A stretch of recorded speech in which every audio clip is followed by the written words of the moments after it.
Bonjour, je m'appelle Yassine Slimane, je suis étudiant et j'ai 20 ans et je fais cette vidéo pour vous expliquer qu'est-ce que la proactivité. Donc, allons-y. Parmi les capacités mentales que possède l'être humain, il y a l'utilisation de la mémoire et de l'imagination. L'être humain, en effet, est un être unique dans le sens où il possède plusieurs dons et parmi eux, le don euh, le don ou plutôt la capacité de choisir, qui le place en haut de la chaîne des espèces. Donc en effet, l'être humain possède en outre l'imagination, qui est définie comme la capacité de créer à partir de l'esprit quelque chose qui surpasse la réalité présente. Donc, il possède également une conscience, permettant d'avoir un sens accru ou atténué du sens du bien et du mal, et de sentir si ses actions sont en inadéquation ou en adéquation avec ses actions, avec ses principes plutôt. Donc il possède également une volonté indépendante, définie comme la possibilité d'agir selon sa conscience sans tenir compte d'aucune autre influence extérieure. Donc, ces capacités l'élèvent au-dessus du monde, car en les exerçant, il peut développer au maximum son potentiel. Donc, là où je veux en venir, c'est qu'il existe fondamentalement deux types d'individus opposés par leur modèle comportemental, les réactifs et les proactifs. Donc les réactifs, les personnes proactives sont, ou plutôt portent en elles leur propre temps, ce qui veut dire que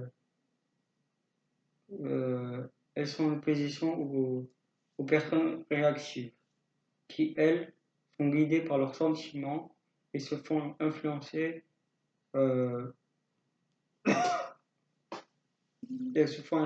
par leur environnement.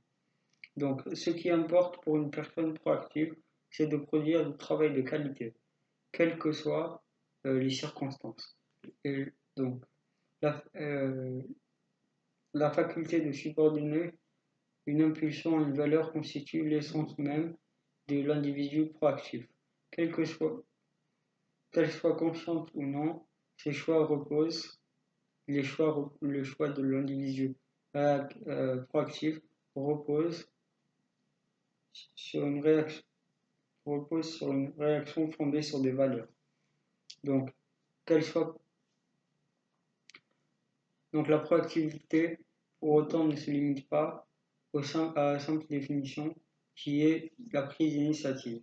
Elle signifie qu'en tant qu'être humain, tous les êtres humains sont responsables de leur propre vie et que leur comportement découle essentiellement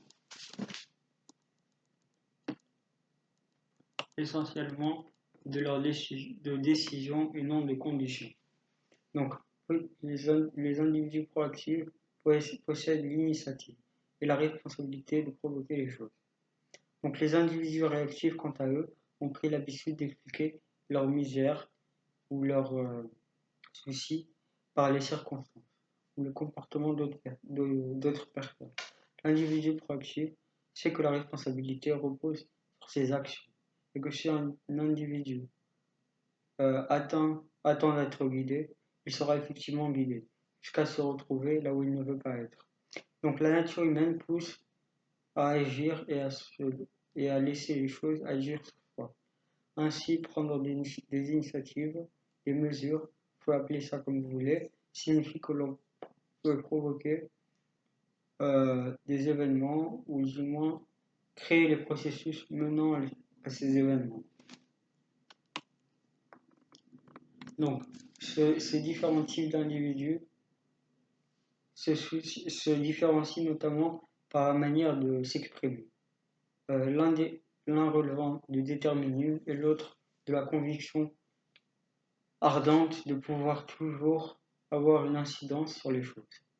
Il en résulte deux formes de langage. D'une part, le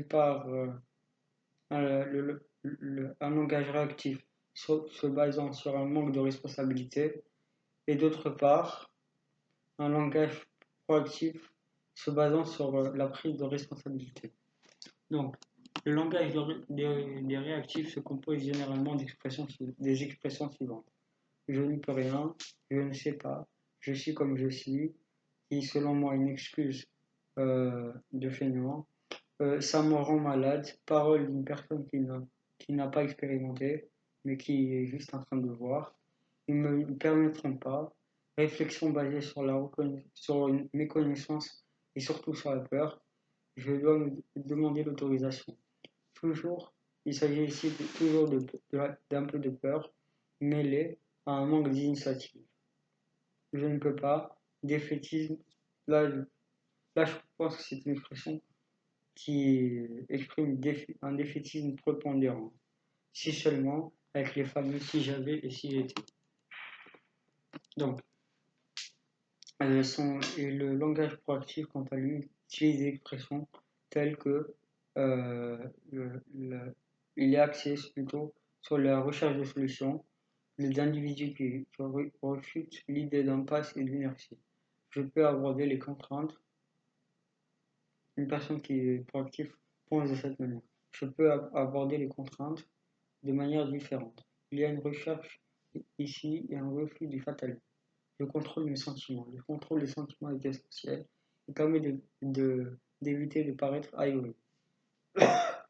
Je peux élaborer une présentation à mon avantage et je choisirai une réponse appropriée, liée à la capacité de choisir, je préfère, ne laissons pas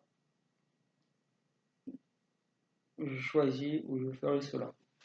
Donc, pour déterminer à quel groupe l'on appartient, il est possible de comptabiliser à quelle fréquence l'on emploie les expressions précédemment citées, d'un type de langage ou d'un autre.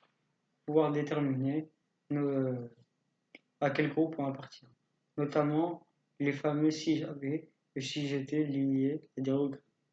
J'ai d'ailleurs une citation que je tiens à vous partager concernant ce sujet. L'enfer, c'est le regret. C'est des occasions perdues et inachevées.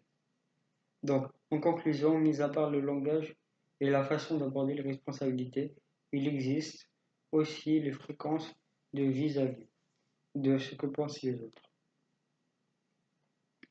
Les conséquences et vis-à-vis de ce que pensent les autres.